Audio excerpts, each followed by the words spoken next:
Have you ever felt like you're giving your all in a connection, but getting just crumbs in return? Like you're constantly reaching out, waiting for replies, planning dates, putting in the energy, but he barely meets you halfway. If that sounds familiar, you might be settling for relationship breadcrumbs, tiny scraps of attention that feel just enough to keep you hanging on, but never enough to truly feel valued. And here's the hard truth. A man who values you will never leave you confused. In this video, we're going to expose 4 subtle but damaging behaviors of a man who doesn't truly value you. Some of them may shock you. They're often disguised as normal dating struggles. But when you look closer, they're signs of emotional neglect, detachment, and sometimes even manipulation. If you've ever found yourself rationalizing his actions, overthinking your worth, or lowering your standards just to keep the peace, this isn't just a dating issue. It's a self-worth issue. But here's the good news. Once you see the pattern, you can break it. You don't need to chase. You don't need to prove your worth. You don't need to keep accepting the bare minimum, hoping it turns into something real. So before we dive into the first behavior, I want you to ask yourself one honest question. If I stopped reaching out today, would he even notice? If that stung a little, this video is exactly where you need to be. Let's talk about what it really means when a man doesn't value you and how to stop settling for anything less than you deserve. Let's get into it. Have you ever noticed how some guys only seem to pop up when they need something? Maybe it's a favor, emotional support, validation, or even just someone to talk to when they're bored. But the moment you need something, a listening ear, a bit of support, or even just consistency, they vanish. It's like clockwork. Your phone lights up when he's lonely, when his plans fall through, or when he's having a bad day. And in those moments, he's warm, sweet, and fully present. But the second things are good in his life again, he disappears into the background like you never existed. This is not love. This is convenience. A man who only reaches out when he needs something is not thinking about you. He's thinking about himself. He's not investing in you emotionally. He's keeping you around as a source of comfort, ego boosting, or even just temporary attention until something better comes along. And the worst part is that sometimes he makes it feel like a connection. He might open up to you emotionally or say things that sound meaningful, and that gives you just enough hope to stick around. But look closely. When was the last time he showed up for you unprompted, when there was nothing in it for him? This kind of behavior creates a dangerous dynamic. You start walking on eggshells, waiting for those small moments of attention like they're everything. You feel confused, sometimes even grateful when he texts back. Because deep down, you know he's inconsistent. That confusion is emotional manipulation, even if it's unintentional. And here's the scary part. The more you allow, the more it becomes your new normal. You get used to the inconsistency. You make excuses for it. You start telling yourself things like, he's just busy, or he's not good at texting, or he's going through a lot right now, and sure, life gets hectic. But a man who values you will make time, even in chaos. He'll check in, he'll care. Men who only reach out when they need something are not offering you a relationship. They're offering you a role. And that role is often caretaker, emotional dumpster, or filler until something more exciting comes along. You are not meant to be someone's part-time option. You are not a backup plan. And you are certainly not a convenience. It's time to stop romanticizing inconsistency and start recognizing it as what it really is. A red flag. A man who values you will reach out because he wants to know how you are doing, because he misses you, because he's thinking about you, not just because he's bored, lonely, or needs a temporary emotional fix. The more you entertain someone who only contacts you on their terms, the less available you are for someone who will show up on yours. If this feels uncomfortably familiar, don't ignore it. You're not overthinking, you're seeing the truth. And now it's time to act on it. You can talk to him for hours, but somehow it still feels like you don't really know him. You might know his favorite movie, where he went to school, what kind of music he likes, but the moment the conversation veers into anything vulnerable, real, or emotionally layered, he pulls away. Suddenly he gets quiet, changes the subject, jokes it off, or tells you that you're being too deep or too much. That's not a communication style. That's emotional avoidance. When a man avoids emotional depth, it's not just frustrating. It creates a barrier between you and any real intimacy. You're trying to build something genuine, something meaningful, but he's putting up walls where there should be bridges. And here's what's even more confusing. He might still say all the right things. He might flirt, compliment you, even talk about the idea of a relationship. But when you try to talk about how you feel, how he feels, where things are going, he shuts down. He'll say things like, let's not overcomplicate things. Or can't we just enjoy the moment? And at first it sounds harmless, maybe even romantic. But over time you start realizing that there's no emotional progress. He's stuck in surface level connection and he's keeping you stuck there too. This kind of man may not even realize he's doing it. For some it comes from fear. Fear of vulnerability, fear of being hurt, fear of commitment. But regardless of the reason, the result is always the same. You're the one doing all the emotional heavy lifting. You initiate the deep talk, you open up, you try to be honest, and all you get back is distance, deflection, or discomfort. The danger here is subtle, but powerful, because it doesn't feel like outright rejection. It feels like almost there, almost ready, almost open. So you keep giving more of yourself, hoping that one day he'll feel safe enough to meet you in that emotional space. But he never does. And in the meantime, you're left feeling emotionally starved in a connection that looks fine on the outside, but feels empty on the inside. It's like trying to build a house on sand. No matter how beautiful it looks for a while, it's not grounded in anything real, because emotional intimacy is the foundation of a lasting connection. Without it, all you have is performance, not partnership. Sometimes the worst heartbreak doesn't come from someone leaving. It comes from someone staying in your life, but never fully showing up. You feel their absence, even when they're right next to you. You laugh together, but something's missing. You share space, but not souls. You start questioning yourself. Am I asking for too much? Is it my fault he doesn't open up? Maybe I should just give it more time. No. Wanting emotional depth isn't asking too much. It's the bare minimum for real connection. You deserve someone who's not afraid to talk about the hard stuff. Someone who leans in when things get real, not out.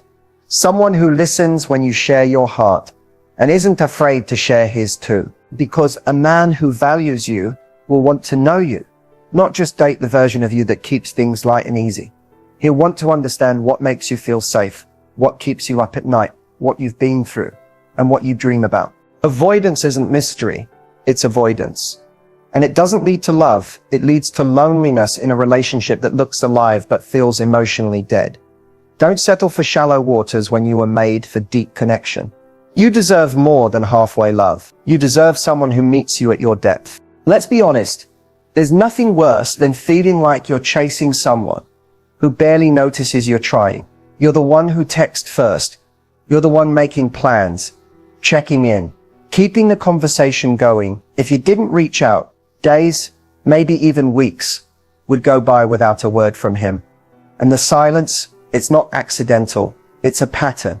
One you've started to notice, and one that's slowly draining you. At first, you might convince yourself it's not a big deal. He's just busy. Maybe he's not a phone person. I'll give it time. But let's be clear, when someone wants to talk to you, they make it happen. They don't forget to reach out to someone they're genuinely excited about. They don't wait until you check in just to say, oh, hey, I was just about to text you. Were they? You might think you're being patient. You might tell yourself you're just showing interest, being open, keeping the connection alive. But when one person is doing all the initiating, it stops being connection and starts becoming one-sided effort. And here's where it gets heavy. When you're the one always reaching out, you start to equate effort with worth. You start believing that if you just try harder, he'll show up more. That maybe if you say the right thing or make yourself more available or play it a little cooler next time, he'll finally give you the attention you're craving. But the truth, you're not being too much. You're just with someone doing too little. Real interest is consistent.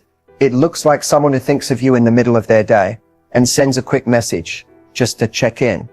It looks like someone asking, how was your morning, without needing a reason. It looks like mutual effort, not one person doing all the emotional labor. When a man values you, you won't have to question whether you're the only one keeping the relationship afloat. You won't be stuck wondering, if I don't message him, will I even hear from him at all? That's not love. That's emotional neglect wrapped in the disguise of laid back or low maintenance. And this is where a lot of women get trapped. You start minimizing your needs so you don't come off as needy. You give more because you're afraid of what it might mean if you stop. You try to be chill, even though your heart is aching, to feel pursued. But love should never feel like you're constantly convincing someone to care. Effort is attractive. Initiative is sexy.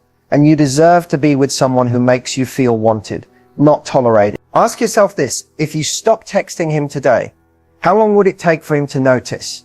If the answer is anything other than right away, then it's time to reevaluate the dynamic. Because no matter how good the chemistry is, or how much potential you think the relationship has, if he's not matching your energy, he's showing you exactly where you stand. You deserve mutual energy, mutual effort, mutual excitement. Love is not one person clapping with one hand.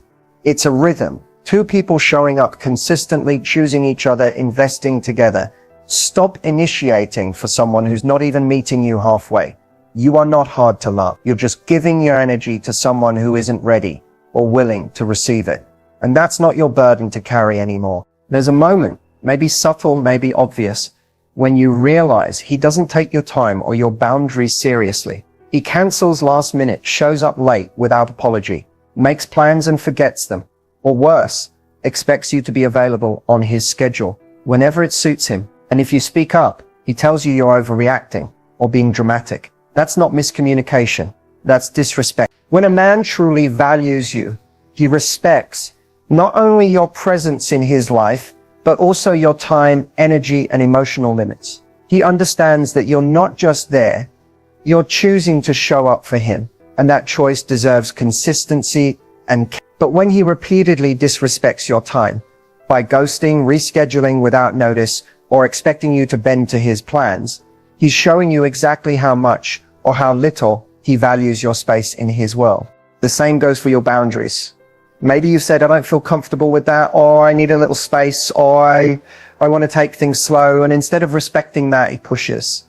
Maybe gently, maybe subtly, but he pushes. He turns your clear lines into negotiation points. He guilt trips you or acts confused when you enforce them. He makes you feel like setting boundaries is being difficult, instead of what it actually is, an act of self-respect. When your boundaries are met with resistance instead of respect, pay attention. That's not a man who's trying to understand you. That's someone who's trying to control the terms of the relationship to benefit himself. And over time, this wears you down. You start adjusting yourself, making excuses, compromising your own standards just to keep the peace. You tell yourself, it's not that big of a deal, or he probably didn't mean it like that. But deep down, a part of you knows, every time you silence yourself to keep him comfortable, you're betraying your own voice. Disrespect rarely shows up all at once. It creeps in slowly. It starts with the little things, a few ignored texts, forgotten plans, brushing off your concerns. And before you know it, you're in a relationship where your needs don't matter unless they align with his. But here's the truth. Your time is valuable. Your energy is sacred. And your boundaries are not optional. They are not a test. They are the standard. If someone can't meet you there, that's not a reflection of your worth. It's a reflection of their readiness. A man who values you will protect your boundaries, not press against them. He'll be aware of your time and treat it like it matters, because it does. He won't flake. He won't test limits. He won't make you feel like you're asking for too much just by asking to be respected. The most powerful thing you can do in situations like this is hold your line. When someone shows disregard for your boundaries, don't shrink, stand taller. When he disrespects your time, don't chase, step back. The right man will never make you beg for basic decency. He'll give it freely because he understands that respect is the foundation of every real connection. So if you're constantly feeling dismissed, disregarded, or depleted, it's time to ask yourself, am I in a relationship or am I in a cycle of being disrespected? Because love without respect isn't love. It's control, convenience, or confusion. And you deserve none of that. You deserve someone who values every part of you, your mind, your time, your heart, and your boundaries. Every single one. So you're watching this and realizing, maybe painfully, that you've experienced all of these behaviors, or maybe even just one or two, but it still hit a nerve. It's okay. Let's start there with honesty, because recognizing the signs is not a weakness. It's your breakthrough moment. Awareness is painful at first, but it's the most powerful gift you can give yourself. Because once you see clearly, you can never unsee. You can no longer pretend the bare minimum is enough. You can't keep telling yourself that his inconsistency is just his personality, or that you're too emotional for wanting clarity and respect. So what do you do next? First, you stop negotiating with red flags. If someone consistently shows you they don't value your time, your energy, or your boundaries, believe them. Don't wait for more proof. Don't wait for the next disappointment to finally confirm your gut feeling. You've seen enough. Next, reclaim your power by taking a step back. This doesn't mean you need to ghost or lash out. It means you create space, emotionally, mentally, physically, to protect your peace. Stop initiating. Stop over-explaining. Stop bending your boundaries just to maintain a connection that only exists when you water it. The silence you fear might actually give you the clarity you need. If he notices your absence and steps up, that's information. If he doesn't notice at all, that's even more powerful information. Don't chase. Observe. Then reflect on what these behaviors have cost you. Your peace, your confidence, your joy, your sense of self-worth. Start journaling it out. Write down what you've tolerated, what you excused, and most importantly, what you're no longer willing to accept. When you document the emotional impact, it becomes very hard to romanticize it later. After that, realign with your standards. Not your fear of being alone, not your longing for potential, your standards. What do you really want in a partner? What kind of relationship do you want to build? And are you willing to walk away from anyone who doesn't align with that, even if it's painful in the short term? Because here's the truth. Letting go hurts, but staying in a cycle that slowly erodes your self-esteem will hurt you longer. Surround yourself with people who uplift you, friends who remind you of your worth, content that feeds your strength, not your doubt.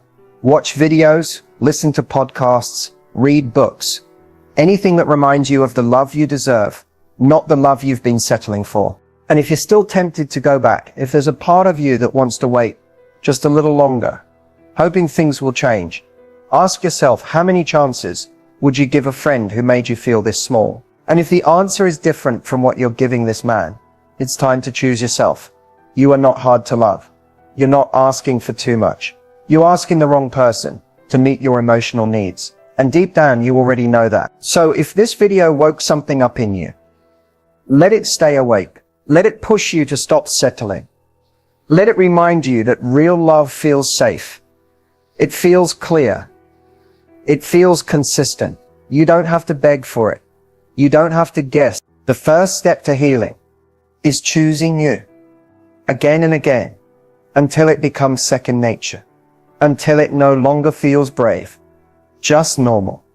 And one day soon, you'll look back and realize walking away wasn't weakness. It was the moment you remembered your worth. If you've made it this far, let me tell you something that you might not hear enough. You are brave. Brave for sitting with the truth. Brave for facing your patterns. Brave for listening to the part of you that knows you deserve more, even if you haven't fully acted on it yet. Because choosing you over confusion, that's not easy, but it is life-changing. You see, confusion in a relationship isn't just a feeling, it's a message. When someone values you, you won't be stuck guessing what they feel, what they want, or where you stand. Love isn't a riddle. It's not a puzzle you're supposed to solve by overthinking every text or decoding every shift in mood. That kind of love isn't love, it's emotional chaos, and it slowly chips away at your confidence, your peace, and your joy. But the moment you say, I've had enough, something shifts. You start choosing clarity, not crumbs, peace, not panic, self-worth, not self-sacrifice. You realize that being alone isn't nearly as painful as being with someone who makes you feel alone in a relationship. Choosing you means setting boundaries without guilt. It means walking away from people who can't show up consistently, even if they're charming, attractive, or full of potential. It means deciding that your heart is not a playground for someone else's confusion. And here's the thing, choosing you doesn't mean you're bitter, guarded, or closed off. It means you finally recognize the difference between connection and chaos, between being pursued and being pacified, between someone genuinely wanting to build with you and someone just enjoying the benefits of you while offering nothing solid in return. When you choose you, you stop begging for clarity because you become your own source of it. You don't chase closure because you learn that self-respect is closure. You stop making excuses for behavior that doesn't align with the love you know you're worthy of. And that's when everything begins to shift. Because the right people, the ones who see your heart, your depth, your magic, they'll never keep you confused. They won't make you prove your value. They won't run when things get real. They'll meet you with the same energy, the same effort, the same respect, because they're ready to. But it all begins with you showing up for yourself, saying no more, drawing that line, choosing peace over potential, choosing alignment over attention, choosing truth over temporary comfort. And listen, it's okay if this journey takes time. Healing isn't linear. Some days you'll feel empowered, other days you'll want to reach back out. But every time you choose yourself, even in the smallest way, you're rewriting your story. You're showing the universe what you're no longer available for. You're clearing space for the love that actually sees and respects all of you. So if no one has told you lately, you are enough as you are right now. You don't have to shrink. You don't have to settle. You don't have to prove your worth to anyone who can't see it. You are allowed to want more. You are allowed to expect more, and you are allowed to walk away from anything that leaves you feeling like you're not enough. Because real love never lives in confusion. It lives in clarity, in mutual effort, in honesty, in respect, in peace. So here's your reminder. Choose you. Choose you boldly, consistently, unapologetically. Not just today, but every single time someone asked you to betray yourself, just to stay connected. That's the real glow up. That's the love story worth writing. Before we wrap this up, I want to leave you with one final reminder. One that too many women forget when they've been worn down by inconsistent love, mixed signals and emotional neglect. You deserve more. You deserve more than someone who only shows up when it's convenient. More than late replies and cancelled plans. More than the constant wondering, is it me? More than bare minimum effort dressed up as love. And never forget, the more you honor your worth, the more you attract people who will too. The love you deserve isn't confusing. It's calm. It's clear. It's consistent. So don't settle for almost. Don't settle for sometimes, because my love, you deserve so much more. And it's coming as soon as you stop accepting less.